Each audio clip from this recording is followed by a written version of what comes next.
영광 돌립니다.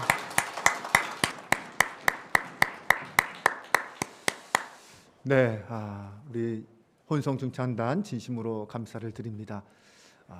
이른 아침부터 나오셔서 함께 준비하고 또 하나님 앞에 찬양으로 영광 돌려드렸습니다. 하나님이 먼저 기쁘게 받으신 줄로 믿습니다.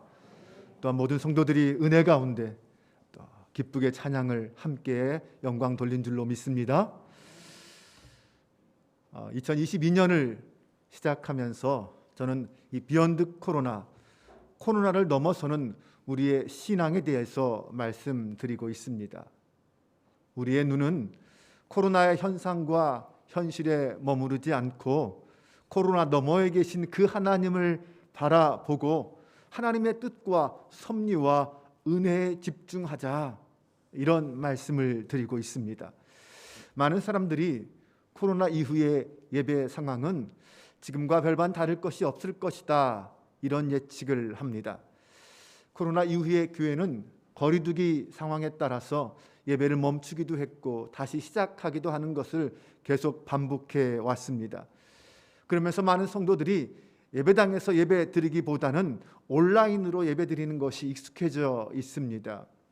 어떤 분들은 예배 자체도 잊어버리는 그런 분들도 계십니다. 이런 상황에서는 나중에 위드 코로나가 되어도, 코로나가 완전히 물러간다 할지라도 여전히 이런 모습이 계속될 거다라고 짐작합니다. 주일 예배 회복에는 훨씬 더 많은 시간들이 필요할지 모르겠습니다. 예전에 성도들은 주일에 교회 와서 예배드리는 것이 당연했고 일상이었습니다. 어쩔 수 없이 주일에 예배를 드리지 못할 경우에는 너무나도 속상하고 안타까워했습니다. 그런데 이제는 주일을 성전에 나오지 않는 것이 일상이 되어버리고 주일에 함께 모여 예배하고 찬양하고 기도하는 것이 오히려 특별한 일이 되는 그러한 상황이 되었습니다. 그러면서 영상으로 예배드리는 것이 익숙한 자연스러운 일이 되었습니다. 정말 하나님을 믿는 신실한 성도라면 이런 상황에서 우리는 어떻게 해야 할까요? 물론 이제는 예배의 장소는 크게 문제가 되지 않게 되었습니다. 어디에서 예배드리든, 그것이 성전 예배당이든 가정 예배실이든 아니면 일터든 그것은 그렇게 중요한 문제가 되지 않게 되었습니다. 문제는 어디에서 예배드리든 나의 태도와 믿음이 과연 어떤 모습이냐라는 것입니다. 형식이 얽매인 모습이냐, 하나님 앞에 선 예배자의 모습이냐, 영과 진리로 그 자리에 앉아 있느냐, 나태함과 게으름 속에서 열정을 잃어버린 모습으로 그 자리에 앉아 있느냐라는 것입니다. 어쩌면 앞으로 또다시 계속될 수 있는 이런 팬데믹 상황에서 우리는 누구를 의지하며 신앙생활을 해야 할까요? 우리의 신앙생활 속에서 어떻게 올바른 신앙의 자세를 갖고 이 위기를 극복하며 코로나를 넘어서는 믿음의 삶을 살아갈 수 있을까요? 오늘 본문을 통하여 우리는 하나님의 약속을 믿고 하나님이 가르쳐 주시는 그 방법으로 이 시대와 난국을 극복할 수 있기를 바랍니다. 더 나아가서 코로나를 넘어서는 새로운 시대를 준비하며 살아갈 수 있는 저와 여러분이 될 수 있기를 주님의 이름으로 축원합니다.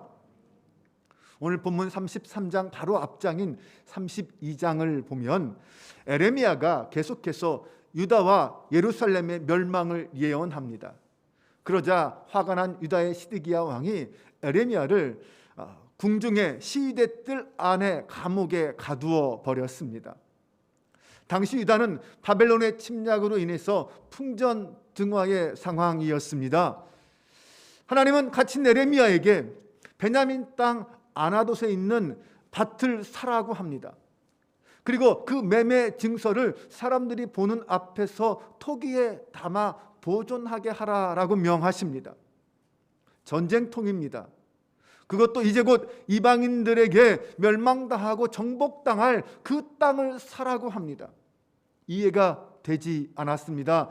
경제적으로 또 논리적으로 이성적으로 생각해봐도 말도 안 되는 일입니다. 바보 같은 짓이죠.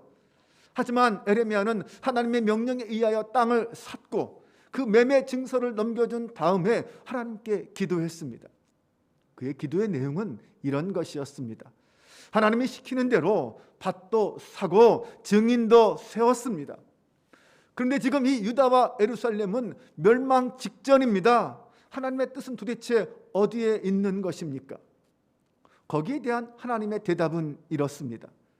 유다와 예루살렘이 멸망하는 것은 그들이 내게 등을 돌리고 나를 떠나서 내 앞에서 악을 행했기 때문이다. 그러나 내가 유다를 칼과 기근으로 바벨론에게 넘기고 예루살렘에서 쫓아내겠지만 언젠가 그들을 다시 모아서 예루살렘으로 돌아오게 할 것이다. 그때 그들은 나의 백성이 되고 나는 그들의 하나님이 될 것이다. 본래 처음부터 하나님은 이스라엘의 하나님이셨고 이스라엘은 그의 백성이었습니다. 이스라엘이 처음부터 끝까지 변질되지 않고 하나님을 자기 하나님으로 삼고 경외했다면 하나님은 그들을 떠나지 않으셨을 것이고 그들을 심판하지 않으셨을 것이고 그들은 복된 나라를 이루며 살 수 있었을 것입니다. 그러나 이스라엘은 하나님을 떠나서 바알과 아세라를 섬김으로 하나님께 등을 돌렸습니다. 그래서 하나님이 이 바벨론이라는 채찍을 들어서 그들을 치심으로 이스라엘로 하여금 회개하고 다시 하나님께 돌아오게 하려는 것이었습니다. 그렇게 함으로써 그렇게 억지로라도 채찍을 들어서라도 하나님과 이스라엘의 관계를 회복시키겠다는 것이 하나님의 의지였습니다.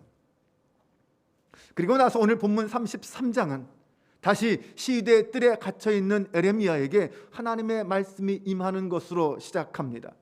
먼저 하나님은 자신이 어떤 하나님인지를 밝혀주십니다. 2절 말씀에 보면 일을 행하시는 여호와, 그것을 만들며 성취하시는 여호와, 그의 이름을 여호와라 하는 이가 이와 같이 이르시는도다. 하나님은 앞에서 당신이 말씀하신 약속하신 그 모든 일을 행하시고 성취하시는 하나님이십니다. 에레미야에게 이 여호와 하나님을 믿으라 라고 하십니다. 어떤 일이 있어도 흔들리지 말고 행하시고 이루시는 하나님을 의지하고 인내하라는 것입니다. 그리고 나서 3절에서는 너는 내게 부르짖으라, 내가 내게 응답하겠고 내가 알지 못하는 크고 은밀한 일을 내게 보이리라 라고 하십니다. 에레미야에게 너는 내게 부르짖으라 라고 명하시면서 그 부르짖음에 응답하시되 그가 알지 못하는 크고 은밀한 일을 보여주겠다고 말씀합니다. 아직 하나님이 보여주실 일이 무엇인지 밝히지 않았습니다. 알 수 없습니다. 그러나 분명한 것은 이 유다가 처한 국가적 위기 속에서 하나님이 주시는 약속임에는 틀림이 없습니다. 하나님은 간절한 마음으로 자신에게 부르짖는 사람은 누구든 외면하지 않고 응답하시겠다고 약속하여 주셨습니다. 우리에게 주님께서도 구하라, 찾으라, 두드리라 이렇게 말씀하셨습니다. 고통과 절망 가운데서도 긍휼과 자비를 베푸시며 강한 팔로 인도하시는 그 전능하신 하나님, 그분은 지금도 우리에게 말씀하십니다. 구하라, 부르짖으라, 기도하라. 네, 지금은 정말 기도가 필요한 때입니다. 세상에는 먼저 해야 할 일이 있고 나중에 해야 할 일이 있습니다. 반드시 해야 할 일이 있고 필요에 따라 해야 할 일이 있습니다. 그 중에 기도는 먼저 해야 할 일이고 반드시 해야 할 일입니다. 우리의 문제는 먼저 해야 할 일을 나중에 하려고 하고 반드시 해야 할 일을 적당히 하려고 하는 데 있습니다. 성숙한 믿음이란 삶의 우선순위를 바로 알고 신속히 적용하는 사람입니다. 세상에는 중요한 일과 필요한 일이 있습니다.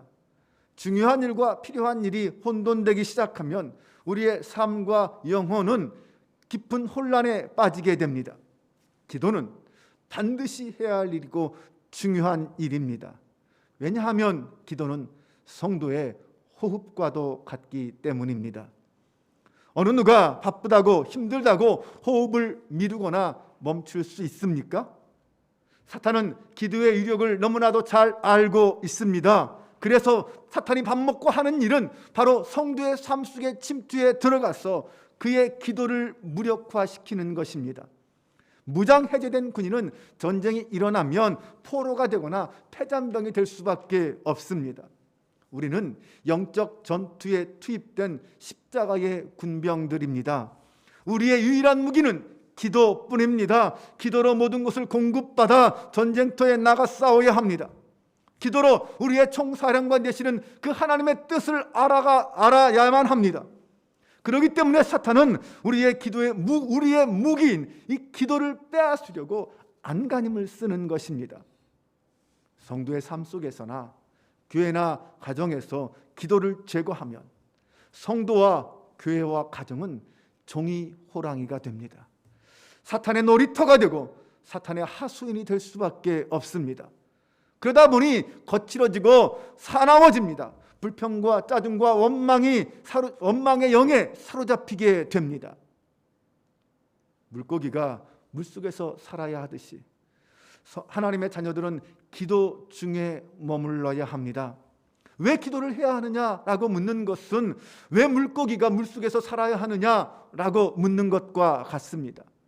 물고기가 물을 떠나면 죽듯이 하나님의 사람들은 기도를 멈추거나 게으르게 되면 그리스도인의 영성과 능력은 사라지고 결국은 죽게 될 것입니다. 가정마다 교회마다 기도의 불씨가 꺼지고 있습니다. 성도들마다 기도의 부담감은 있으면서도 실제로 기도하지는 않습니다. 웬일인지 기도가 예전처럼 안 된다고 말합니다. 기도에 집중하기가 힘들다고 말합니다. 기도의 시간이 줄어들고 있다고 푸념합니다. 기도는 하지만 건성으로 하고 타성에 빠져 기도한다고 말합니다. 오래 기도하지 못합니다. 간절히 기도하지 못합니다. 자주 기도하지 못합니다. 분명 기도할 제목은 태산같이 많은데 실제 기도의 시간은 5분, 10분을 넘지 못합니다. 부르짖어 기도해야 하는데 부르짖지 못합니다. 눈물로 통곡하면 해결된다는 것을 아는데 실제로는 눈물 없는 건조한 기도에 매몰되어 있습니다. 오늘 나의 기도 생활은 어떻습니까? 사탄은 기도 안 하는 대신에 우리와 거래하려고 합니다. 전도도 하고 봉사도 하고 구제도 하고 선한 일도 하라. 그러나 기도는 하지 말라고 합니다. 하지만 세상에 기도를 대신할 수 있는 것은 아무것도 없습니다. 기도는 기도로 채워야 하고 기도는 기도로 풀어야 합니다. 기도 없는 바쁨을 자랑하지 마십시오. 기도 없는 피곤함을 부끄러워하시기 바랍니다. 지금은 무엇보다 기도 중에서도 부르짖는 기도를 할 때입니다. 코로나로 잃어버린 우리의 예배와 기도와 성령의 능력을 회복하기 위해서는 부르짖는 기도가 필요합니다. 이 위기의 극복과 난관의 극복은 오직 기도를 통해서만 가능한 줄로 믿습니다. 우리의 기도에 응답하시는 그 하나님의 은혜와 능력을 통해서만 문제가 해결될 수 있습니다. 이것이 하나님이 주신 해결 방법입니다. 그리스도인은 하나님의 방법을 통해서 인생의 문제를 해결하려는 사람들입니다. 우리가 부르짖어 기도할 때에 하나님과의 관계가 회복될 것이고 성도와 성도의 관계, 나아가서 나와 이웃의 관계, 민족의 문제, 시대의 아픔들이 치유되고 회복될 것입니다. 그럼 성경에서 말하는 위기의 극복 방법은 구체적으로 무엇일까요? 첫 번째는 이를 행하시는 여호와께 부르짖으라라고 하십니다. 2절에 이를 행하시는 여호와라는 말은 세번역 성경에 보면 땅을 지으신 주님이라는 말로 번역되어 있습니다. 이 말은 하나님이 창조주 하나님이시고 이 우주를 만드시고 지으신 분이라는 말입니다. 모든 주권이 하나님께 있다라는 말씀입니다. 땅은 모든 창조의 근본입니다. 인간도 흙으로 지음 받았습니다. 즉 하나님께서 모든 것의 근본이 되시는 땅을 지으셨다는 것은 이 모든 만물을 창조하시고 다스리시고 주관하시는 전능하신 하나님이시다라는 뜻입니다. 좀 더 깊게 말하면 하나님은 모든 인간의 실존 문제를 근본적으로 해결하실 수 있는 분이다라는 것입니다. 우리 하나님은 인간을 살아있는 영적 존재로 지으셨습니다. 또 하나님의 형상을 닮게 하셨습니다. 하나님과 영적 관계를 지속적으로 이어가기를 하나님께서는 원하십니다. 지금과 같은 이 환난의 때에 가장 중요한 것은 바로 이 하나님과 우리와의 관계입니다. 인간의 욕심과 교만의 결과로 하나님과의 관계가 깨어지고 인류에게 이런 재앙이 임했기 때문입니다. 그러므로 인간은 천지를 창조하시고 만물을 조성하신 그 전능하신 하나님을 경외하며 자신의 잘못을 인정하고 겸손히 하나님 앞에 나아가야 합니다. 하나님 앞에 나아가서 나의 죄를 고백함으로, 회개함으로 잃어버린 인간성을 회복하고 하나님이 창조하신 본래의 형상을 회복해야 합니다. 이것이 우리가 살 길입니다.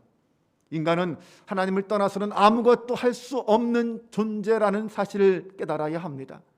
예수님께서는 요한복음 15장 5절에서 나는 포도나무요 너희는 가지라. 내가 그 안에 그가 내 안에 내가 그 안에 거하면 사람이 열매를 많이 맺나니 나를 떠나서는 너희가 아무것도 할 수 없음이라 말씀하셨습니다.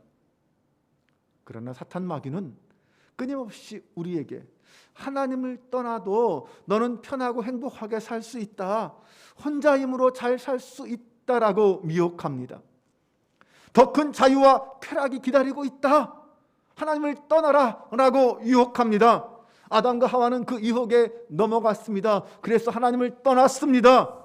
그 결과가 무엇입니까? 죄가 세상에 들어왔습니다. 에덴 동산에서 쫓겨났습니다. 하나님과의 관계가 파괴되었습니다. 지금 유다 백성의 상황도 마찬가지입니다. 그들이 바벨론의 침략을 받고 망하게 된 이유가 무엇입니까?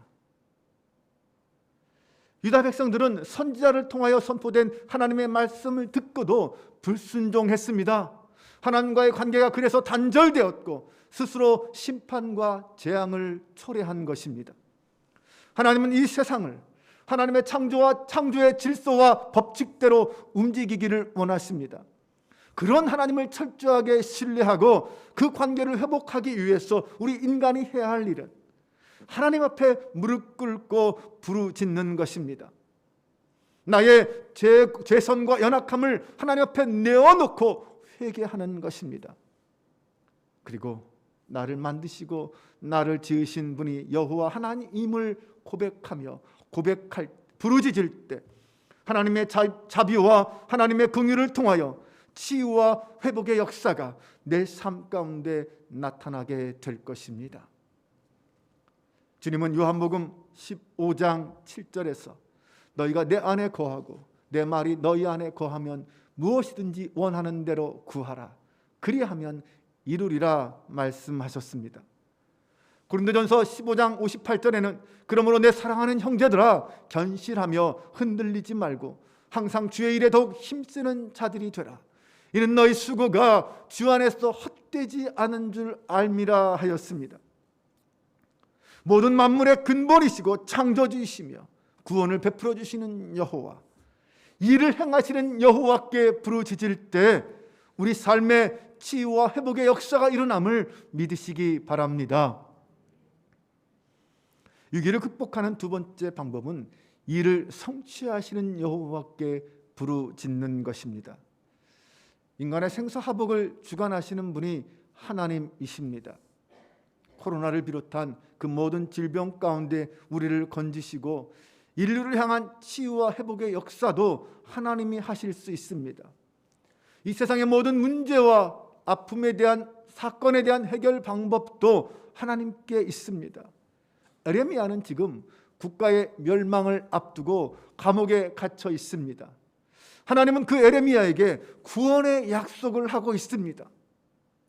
에레미야가 처한 환경은 최악이지만 하나님은 그에게 여전히 구원과 회복을 말씀하고 있습니다. 너무나도 현실과는 거리가 먼 이야기 같지만 믿어질 수 없는 이야기 같지만 에레미야는 그 말씀을 믿었습니다. 그리고 하나님은 그 일을 행하셨습니다. 지금의 국가적 위기가 왜 일어났습니까? 백성들이 하나님을 섬기는 선민임에도 불구하고 하나님을 떠났고 불순종했기 때문에 하나님과의 관계가 단절되었기 때문이었습니다. 에레미야는 하나님께 돌아오지 않은 그 백성들을 보면서 슬프고 아프다라고 표현하였습니다. 백성들은 지금 국가에 닥친 위기 앞에서 갈팡질팡하고 있습니다. 어떻게 되는 건지 두려움과 공포에 떨고 있습니다. 선지자의 말이 다르고 왕의 말이 다릅니다. 무엇이 맞는 말인지 모르겠습니다. 지금의 우리의 상황도 마찬가지입니다. 코로나의 엄중한 위기 속에서 많은 사람들이 혼돈과 방황 속에 헤매고 있습니다. 하루하루 노심초사하며 불안 속에 살고 있습니다. 여기저기 들리는 소리는 서로 다릅니다. 여기서는 저런 얘기, 저쪽에서는 이런 얘기, 어느 것이 맞는지, 무엇을 따라야 할지, 정부를 따라야 할지, 유튜브를 따라야 할지 모르겠습니다. 우리가 겪고 있는 정치적 불안, 경제적인 고통, 사회적 혼돈과 방향 등은 정말 앞이 보이지 않는 현실입니다. 이럴 때 우리는 어떻게 해야 합니까? 그리스도인은 이럴 때 그리스도인다운 진가가 드러나야 합니다. 그리스도인은 이런 위기와 고난 속에서 하나님의 음성을 듣고 기도해야 합니다. 에레미야는 하나님의 사랑과 공의와 성품을 전하면서 유다 백성들에게 죄악으로 인한 심판을 경고합니다. 동시에 하나님의 언약을 상기시키므로 낙심하지 말라, 우리 함께 기도하자, 이렇게 말하고 있습니다. 하나님이 비록 노염과 분노로 이스라엘을 징계하시지만, 그래서 지금 모든 상황이 정말 힘들고 어려운 상황이 되었지만, 그럼에도 불구하고 우리의 유일한 소망은 하나님의 말씀이요 하나님과의 언약이다 라고 외치고 있습니다. 이를 성취하시는 여호와, 그분께 부르짖자, 이것이 에레미야가 외치는 말입니다. 2절을 보면 그것을 만들며 성취하시는 여호와라고 할 때 그것이라는 것은 곧 예루살렘을 말합니다. 성취하신다라는 것은 세우다, 확립하다라는 뜻입니다. 즉 이를 성취하시는 것은 어떤 뜻이냐면 무너진 예루살렘 성을 다시 회복시키고 세운다라는 것을 말합니다. 그러므로 창조주 하나님은 불가능해 보였던 일, 무너진 예루살렘을 다시 세우는 그 일을 행하시고 이루시는 하나님이시라는 것입니다. 네, 맞습니다. 우리 하나님은 정말 크시고 능력이 있으셨어. 못하실 일이 없는, 불가능이 없는 분입니다. 하나님, 우리의 기도와 간구를 통하여 하나님이 원하시는 특별한 일을 이 땅 가운데 행하실 것입니다. 하나님은 이스라엘이 부르짖고 통회하며 하나님 앞에 나아갈 때 그들을 구원해 주셨습니다. 그 하나님은 지금 우리의 간구를 기다리십니다. 우리는 어떤 상황 속에서도 절망하지 않고 하나님을 신뢰하며 그 앞에 기도하며 부르짖으며 나아가야 합니다. 출애굽기 15장 26절에 나는 너희를 치료하는 여호와라고 하셨습니다. 우리의 병든 것을 치료하시고 우리의 문제를 해결해 주시는 하나님, 폐허가 된 예루살렘을 다시 일으켜 세워 주시는 그 하나님, 그 하나님을 믿고 그 하나님께 나아가길 원합니다. 코로나로 인하여 지치고 상한 우리의 마음, 우리의 기도와 간구를 들으시고 평강을 주시고 사명을 감당하시는 그 하나님, 그 능력의 하나님만을 신뢰하는 저와 여러분 되시기를 주님의 이름으로 축원합니다. 위기를 극복하기 위해서 세 번째는 응답의 확신을 갖고 부르짖어야 합니다. 3절 말씀에 보면 너는 내게 부르짖으라, 내가 내게 응답하겠고 내가 알지 못하는 크고 은밀한 일을 내게 보이리라 라고 했습니다. 부르짖는다는 것은 하나님을 믿고 신뢰한다라는 믿음의 행동입니다. 우리가 믿음의 행동을 보일 때 전능하신 하나님은 당신의 권세와 능력으로 우리에게 응답하십니다. 우리는 지금까지 살아오면서 여러 가지 많은 하나님의 응답을 받으며 살아왔습니다. 기도하는 것이 우리의 신앙의 태도라면 응답하는 것은 하나님의 사역입니다.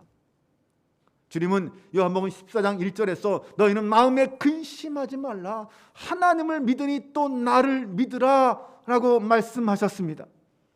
우리가 인생을 살아가면서 여러 가지 문제를 만납니다. 영적인 문제, 건강의 문제, 교회와 가정의 문제, 나라의 문제, 그 문제들 앞에서 우리는 근심하지 않을 수 없습니다. 그때 성경은 우리에게 말합니다. 그런 문제를 만나거든, 그런 상황을 만나거든 부르짖어 기도하라. 근심하지 말고 창조주 하나님 앞에 나아가 부르짖으라는 것입니다. 믿음으로 부르짖을 때 응답해 주시겠다는 것입니다. 하나님을 믿는 사람은 기도하는 사람입니다.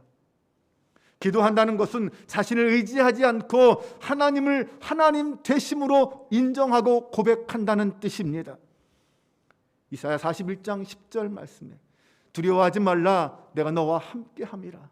놀라지 말라, 나는 내 하나님이 됨이라. 내가 너를 굳세게 하리라. 참으로 너를 도와주리라. 참으로 나의 의로운 오른손으로 너를 붙들리라. 주님 말씀해 주셨습니다. 하나님은 하나님을 신뢰하고 전적으로 의탁하는 성도에게 응답하시고 인도해 주시고 도우시고 보호하시는 하나님이심을 믿습니다. 시편 27편 5절에 보면 너의 길을 여호와께 맡기라. 저를 의지하고 저를 의지하면 저가 이루신다. 성도들은 모든 상황 속에서 하나님을 의지하며 부르짖어야 합니다. 에레미야 선지자를 통하여 여호와 하나님은 사랑하는 당신의 백성들이 부르짖어 기도할 때 응답하시겠다고 분명히 약속해 주셨습니다. 그리고 그 약속을 이루어 주셨습니다. 하나님 앞에 나아가는 그리스도인들은 하나님의 그 약속을 분명히 믿고 하나님과의 영적 관계를 소중하게 여기며 날마다 부르짖어 기도하는 삶을 살아야 합니다. 창조주이시며 모든 만물을 주관하신 하나님은 하나님의 뜻대로 성취하시고 성도의 기도에 응답하시는 하나님이십니다. 하나님은 주의 백성들이 범한 죄로 인하여 고통 속에서 신음하고 있을 때 하나님의 음성을 듣고 돌이켜 여호와께로 돌아와 통회하며 자복할 때 그들의 죄를 용서해 주시고 무너진 삶의 터전을 회복시켜 주십니다. 기도는 어둠 속에서 하나님을 볼 수 있는 거울입니다. 이런 혼란의 시대의 성도들은 하나님을 가까이 하는 신앙생활을 결코 잊어서는 안 될 것입니다. 특별히 기도의 자리, 말씀의 자리, 예배의 자리, 하나님의 음성에 귀를 기울이는 그 자리로 나아가야 합니다. 일을 행하시고 성취하시고 응답하시는 하나님께서 하나님의 때에 우리를 반드시 회복시키시고 치유해 주실 줄로 믿으시기 바랍니다. 부르짖는 유다 백성들을 치유하시고 회복시킨 하나님께서 우리의 기도와 간구에 응답해 주실 줄로 믿으시기 바랍니다. 그 하나님을 찬양하며 하나님 앞에 영광 올려드리는, 그래서 감격의 삶을 하루하루 살아가는 저와 여러분 되시기를 주님의 이름으로 축원합니다.